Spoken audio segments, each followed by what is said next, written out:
Uh, I know what you're thinking.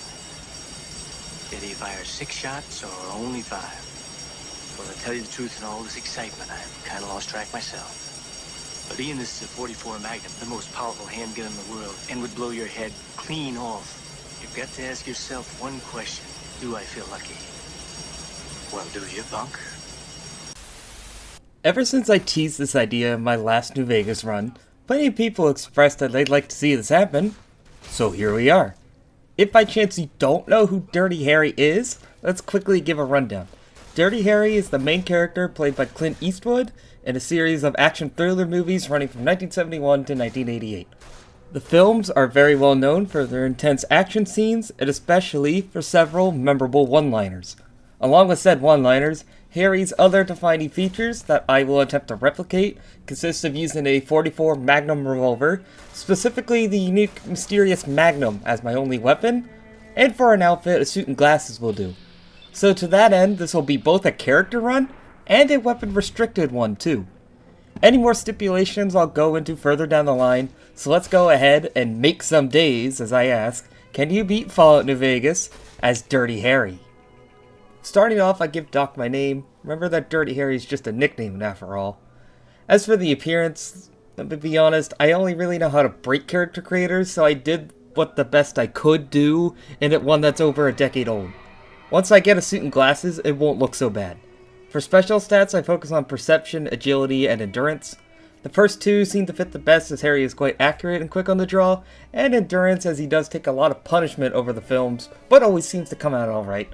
And I drain charisma, as being charismatic is like the last word I would ever use to describe him.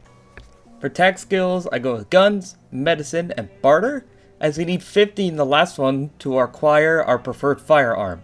For traits, the two most fitting ones have to be hot-blooded and fast shot, as they accurately describe Harry's temperament in my opinion.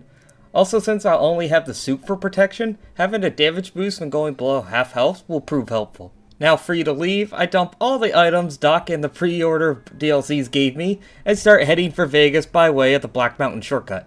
From here to Vegas, there's nothing really to comment on, other than slipping past the NCR guards and Camp McCarran to get onto the Strip proper. My reason for rushing the Strip is twofold. One is to stare at Benny menacingly, and by proxy leveling up enough to funnel enough points into barter to get it to 50. The other reason was to start the quest talent pool, so after waiting for Tommy to finish his act, I can head out to find some new acts for him. The one person I am interested in is, of course, the Lonesome Drifter, just south of the 188 trading post. All I have to do is listen to his backstory, and after recommending him to the tops, can ask for a little something extra for the recruitment, to which he hands over his dad's old gun, the mysterious Magnum. To my mind, one of the best pistols in the game. It also sings every time you pull it out and holster it.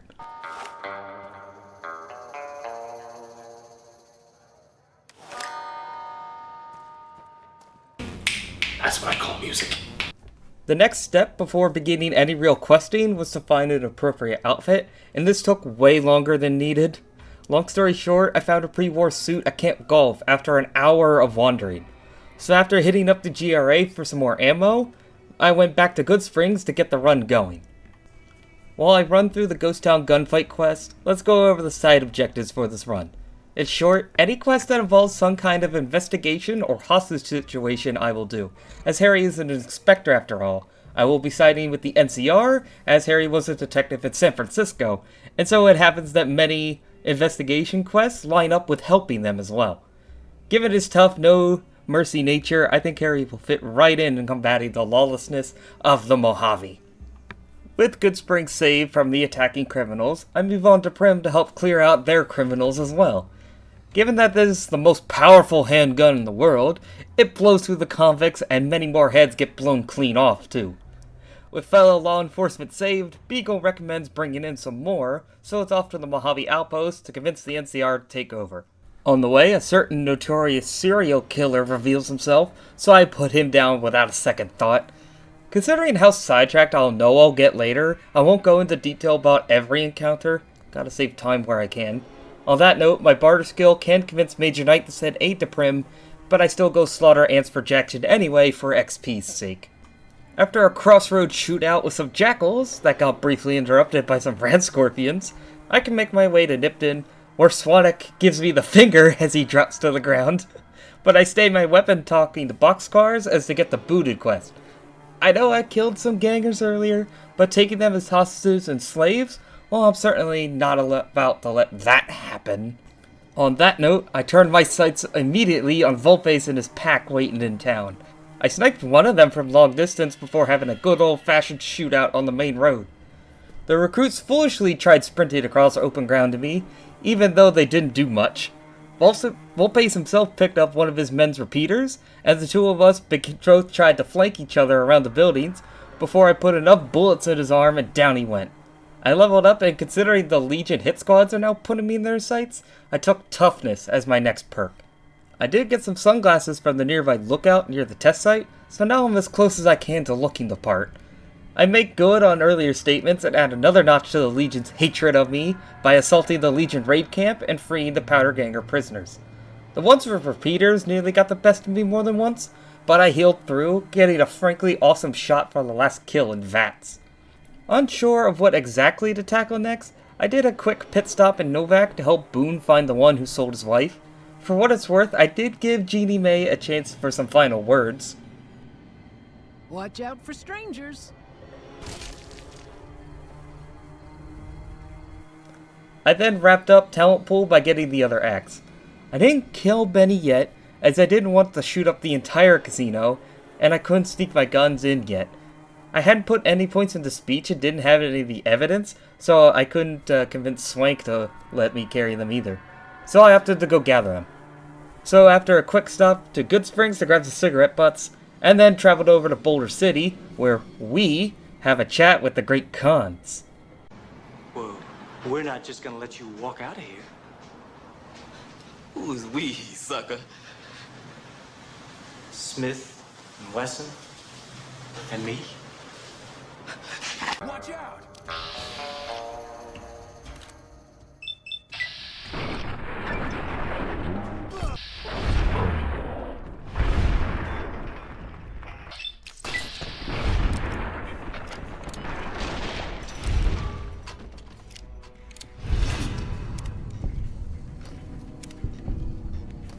I hit level 8 in the middle of the excitement and took Toughness rank 2, by the way. With my newfound evidence in hand, I can convince Swank and Benny's illicit dealings and can have him sent up to his room. I can ask him the famous line for the opening, to which I gotta say he isn't feeling lucky, as Benny only has a luck special stat of 5. Upon leaving, Caesar pardons me for my crimes, but I don't care to respect his authority and ignore his request to meet, instead heading to Ambassador Crocker. Only I'm doing this out of order, as I've yet to enter the Lucky 38, which then triggers the NCR messenger to appear. Being the pencil-pushing son of a bitch he is, Crocker does have the files ready for my first mission, to enlist the boomers. We'll get to that soon, as I go off on what to be the first of many what I'll call crusades against crime, and do some criminal investigations. Considering I had already been through the place, first stop was to Camp McCarran, as there are many fitting tasks to do.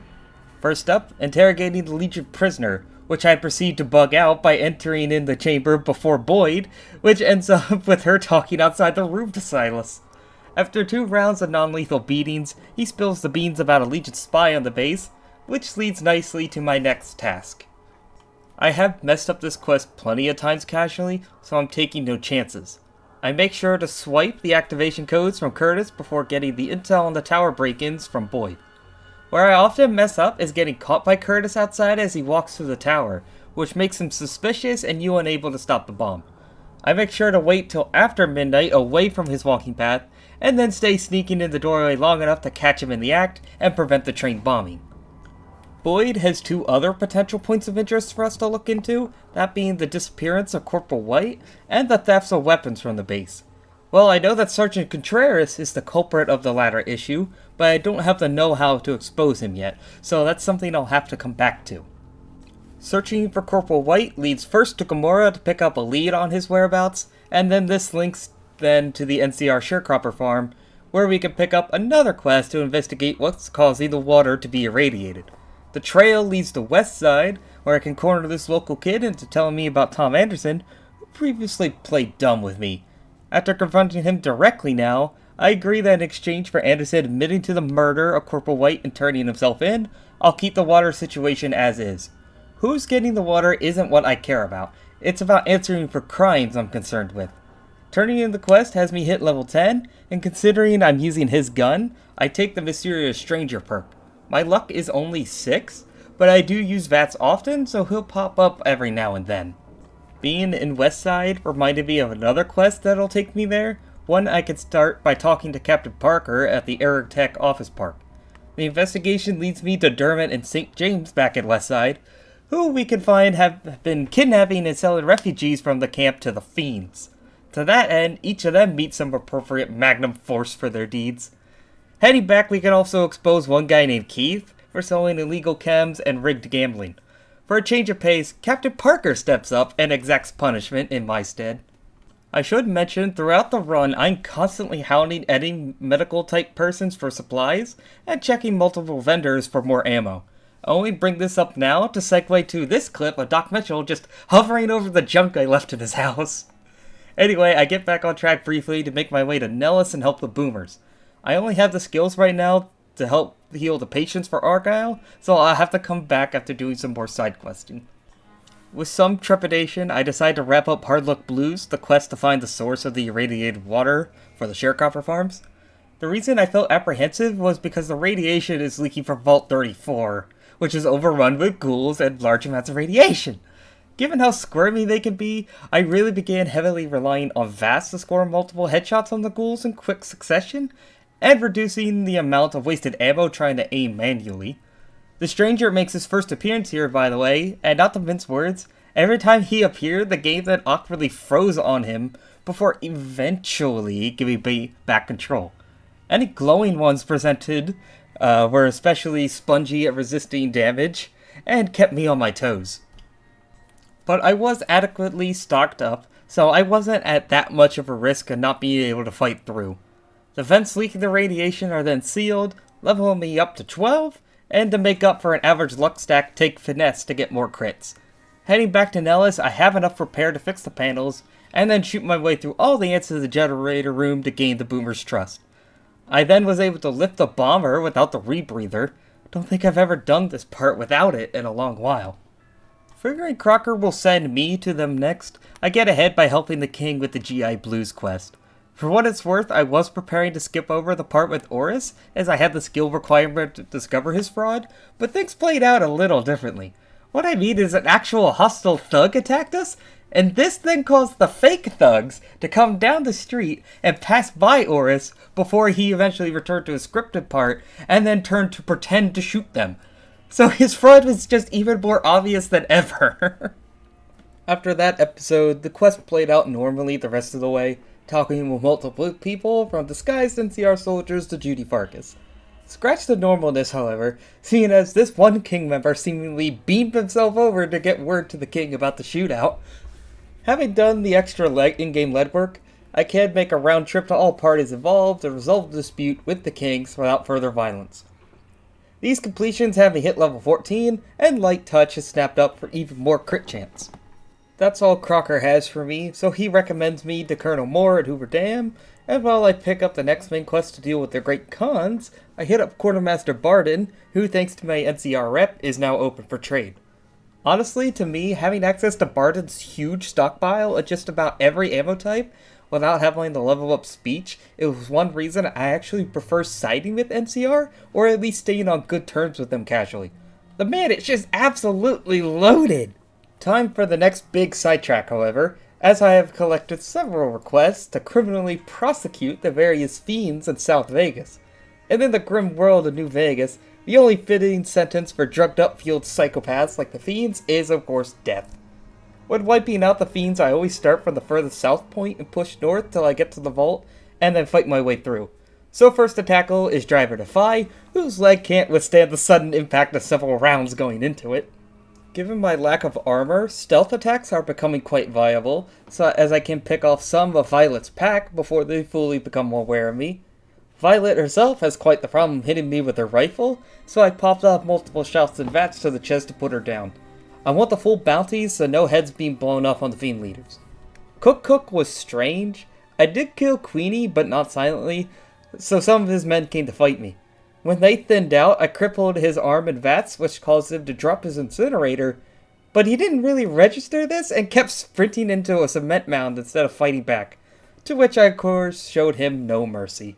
Moving into Fiend territory proper, all hell broke loose when stealth failed, and a large group of Fiends began converging on my position. They did come close to ending me, but that just made hot-blooded kick in. Combined with strategic uses of VATS meant that they truly felt the Magnum Force coming for them. More of the same happened as I blazed a path of death through the vault. The Fiends wear so little armor, so 44 rounds just tear right through them. Only complaint is hearing the same repeated dialogue every time I enter combat with them. Yes, I like the sight of my own blood. It lets me know I'm alive. Fortunately, a few tend to carry 44 magnums themselves, so I can't keep mine in top shape. One highlight came when I lured this fiend into my firing line by firing into the wall to draw him out. With little resistance, I can kill the last few in the living space to collect the key and free the hostages being held down here.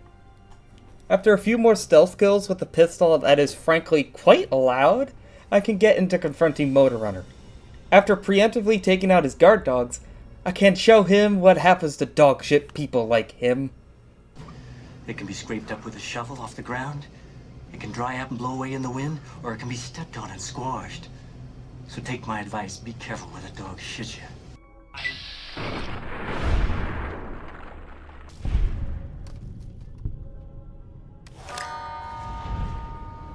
Handing in my trophies of all the Fiend's heads gets me to level 16, and here I remember the Cowboy perk, only I need 45 melee to get it, so I start putting points into that skill. I do take the better crits perk, one of the best perks all around in my opinion. The Magnum has great crit damage, and boosting his chances in overall damage will end up saving the run. No spoilers on exactly when. I also got enough science skill to hack into Sergeant Contreras' terminal back at McCarran, and can reveal his illegal smuggling of NCR arms to the black market to Lieutenant Boyd, so another scoundrel caught. I had planned next to check off one of the most impactful and fitting quests for this runs, but ran into trouble. In many of the films, Harry is often accompanied by another inspector or partner, who doesn't always make it through the film, but whatever. What I'm getting at is that I want to complete Cass's companion quest, as one path and outcome has you gather dirt on caravan attacks in the Mojave, and by tracking them with Cass's help, it'll lead you to the conclusion that Crimson Caravan and the Van Graffs are behind the attacks. At this point, most players, myself included, take this as a golden opportunity to exact hard revenge by kicking down both culprits' doors and blasting them. But Harry is not a straightforward murder, despite what some people might say, so I want to go the gathering evidence route, but lack the lockpick skills to gather said evidence, so I'll have to come back later. There are still plenty of problems and disturbances to follow up on, so I head to another major one, this time a kidnapping. I am of course referring to Beyond the Beef, and tracking down the whereabouts of Ted Gunderson, gone missing inside the Ultralux Casino. My sneak is high enough to get the gun past security, so if things get hot, I'm strapped. Talking with the staff, Mortimer points me in the direction of a room occupied by another investigator, only he's dead, and some woefully underprepared gloves try to fail to make me like him. We can then follow up on the note on his corpse to a rendezvous with Chauncey, where he fills me in on Mortimer's guilt and motive before being Uriel V, as he's scripted to be killed by an assassin and cannot be saved. Thanks to my helping out at the tops, my good rep on the strip gets me honorary member status, furthering the investigation. I can then bluff my way past the guard in the kitchen before having to dispose of Philippe, as I lack skill checks to make him leave. But he's in on the scheme, so his death is warranted. Thankfully, he is isolated enough that killing him doesn't alert anyone, so I can cook up the imitation meal to be sent out. From here, I can then escort Ted out of the freezer, and after waiting for Mortimer to reveal his cannibalistic intentions, can confront him for his egregious misdeeds, as the punishment for cannibalism is death. So be it. But we are all cannibals here. My death will be a constant reminder, and someday you will all remember.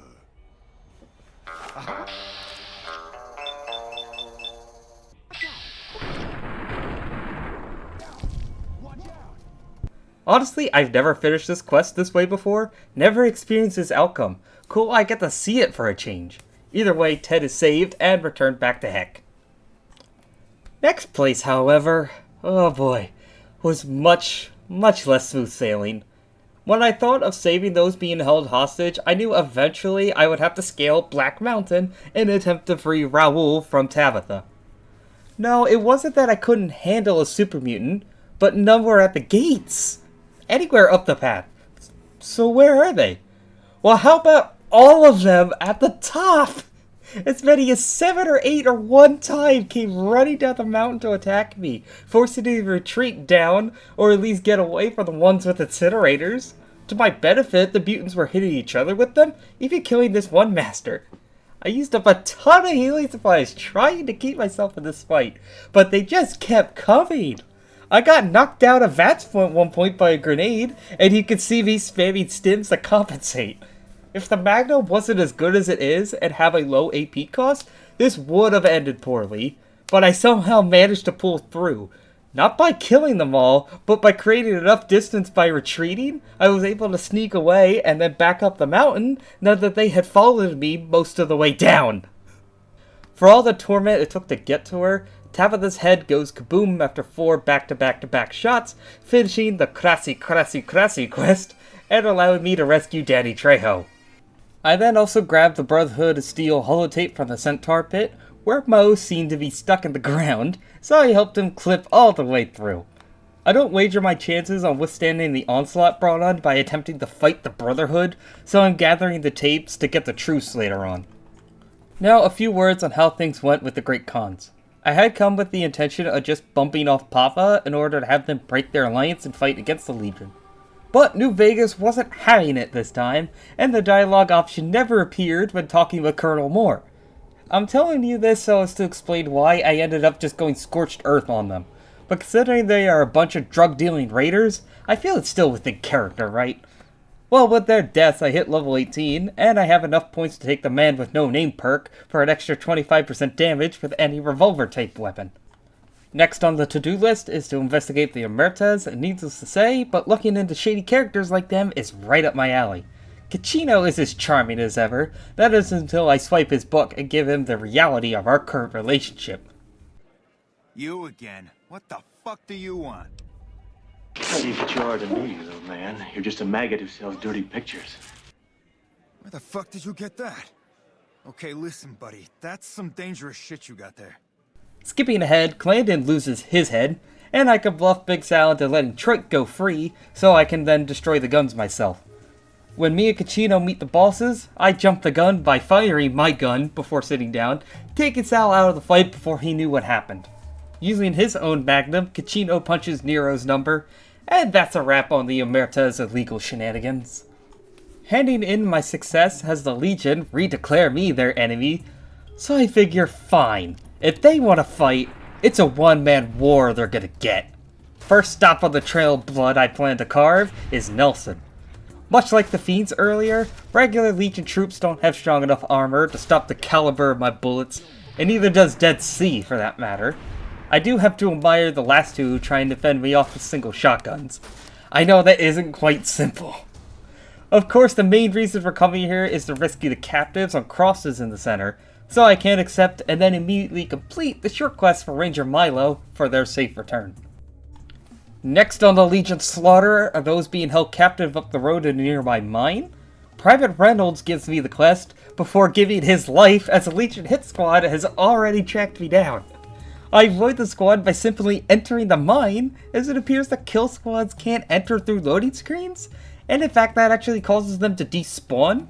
This goes for NCR hit squads too, by the way. Not too much to say about the mine itself, other than the Legion commander doing a sweet kickflip death cartwheel. Following the Colorado, as to avoid more potential hit squads, I arrive at Cottonwood Cove and begin my assault by picking off one Legion from long range, before descending on the rest with stubborn and ruthless efficiency. Cover is my best friend when in fights where I'm greatly outnumbered, staying behind buildings and tents only to pop out, take some shots in vats, then move to a different location lest I get flanked. The ones with hunting rifles often didn't want to come close, so I would have to wait a while or close the distance while rapid firing. I did successfully detach the head of the boat driver from across the bay, leaving one Legion soldier left. He tried to flee into the water and use it as all-purpose cover by dancing around. He asked me what I thought about his water aerobics.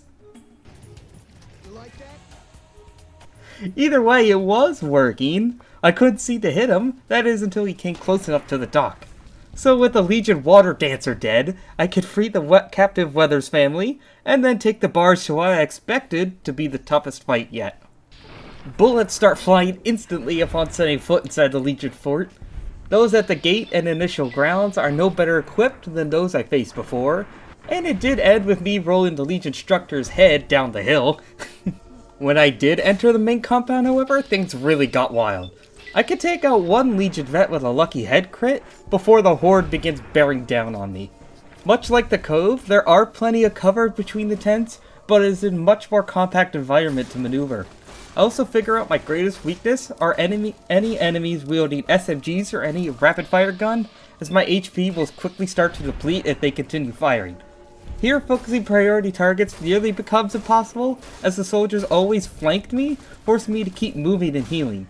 Eventually, I got cornered up against the wall on the side, and just began not caring about accuracy, and instead rapidly hip-firing, unloading into many fighting for cramped space to shoot me. Miraculously, I survived, creating quite a deep dead pool around my feet. Considering the difficulty in that fight, entering Caesar's tent and drawing him and the rest of the Praetorians out was much easier, as they don't have any guns, and as such I can simply keep backpedaling, all while rapidly hip-firing in their general direction to deal damage. Thanks to my light suit, I can stay just out of reach, and gradually thin their numbers, until only Caesar remained. I toyed with him by giving his leg a more serious limp, before speeding along the tumor. And with that, only a simple phrase sums up how I feel about Caesar. Man's got to know his limitations. Well, with my personal vendetta crusade against the Legion satiated for the time, I picked up a few minor quests to wrap up. When I passed through Camp Forlorn Hope, I did start Return to Sender, and began making my way to each of the outposts. One of them led me to Bitter Springs, so I stopped by to lend some small help, mainly just gathering supplies from the hills and hunting down the lone con sniper picking off refugees. I didn't do everything to help just because I wanted to get a move on. Well, on the way to the last one, the Legion assassins found me again, and with no loading screens to escape through, we fought them off. I said we, because the stranger appeared again. Other than that, they were just shit out of luck. After some backtracking to confirm dodgy reports, my investigation takes me back to Camp Gulf, where I first got my suit, and to confront Chief Hanlon.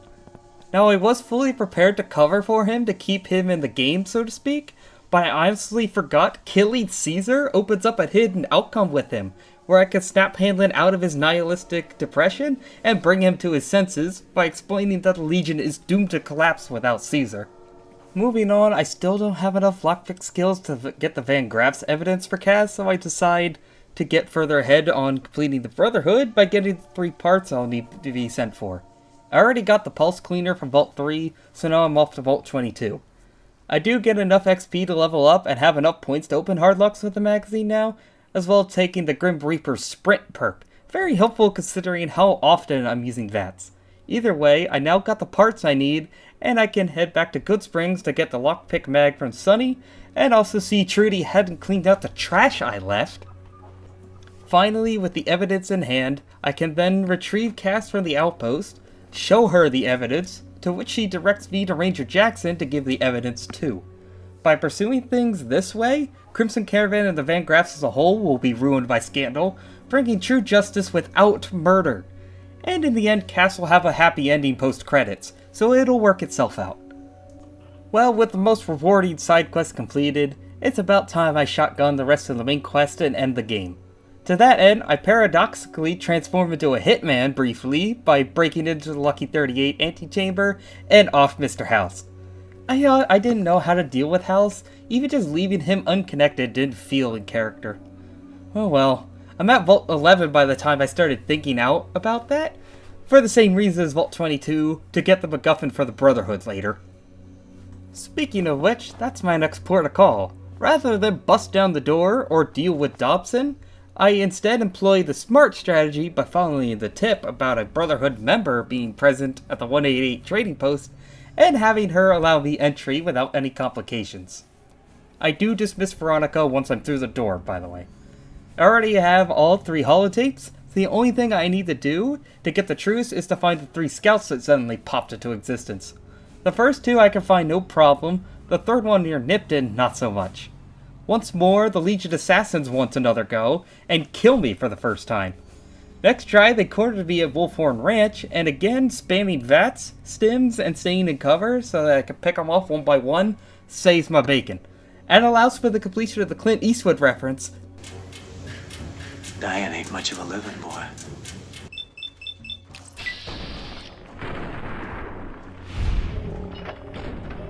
With the final scout contacted, I can speedrun my way through the rest of the Elder's tasks, and after a short stop at the medical clinic for some upgrades, can report to more the idea for a Brotherhood NCR truce. As for protecting Kimball, well, for a pleasant change, it went off without a hitch. Just me waiting in the tower and then reporting the sniper's death. Also, apparently, I did everything so fast, the Legion engineer was still on the upper platform when Kimball left, giving that where he got gunned down after. Level 22 I then reached, and with that I took Bloody Mess for the extra damage increase. Now for the battle at the dam, it had some bumpy moments to it.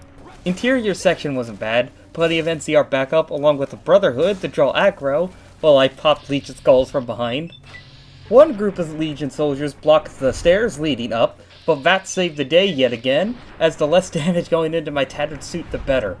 Then again, Legion machetes barely tickled me off screen, as the stranger left me stuck again. Above ground, however, is where the going got the toughest. The majority of enemies up here are Centurions, all packing marksman carbines, and as I stated before at the fort, rapid-fire weapons could tear through my health bar if I'm not careful. My strategy is sticking to VATS for inflicting damage isn't foolproof, especially if they don't want to move up and charge me. This distance of open ground to sprint across led to quite a bit of lead making contact with me, requiring me to stay in cover often and never stop focusing on my health, lest I have to run across all over again. I have a confession to make though. Upon entering the Legate's camp, I thought I had made a mistake. I believed I had no chance of fighting Landius and his backup, and wanted to goad him into a 1v1. But after looking at the path requirements to get that outcome, I didn't have near enough barter skill to do so. I even reloaded all the way to before protecting Kimball, and fight all the way across the dam, with some frustrations as I died repeatedly rushing across. But I still didn't get enough points! Smart move for the Kings to back down. They didn't know who they were messing with. Such an honor to be here today. So lucky. I'm too young to die! I'm too young to die! Such an honor to be here. I'm too young to die! I'm too young to die!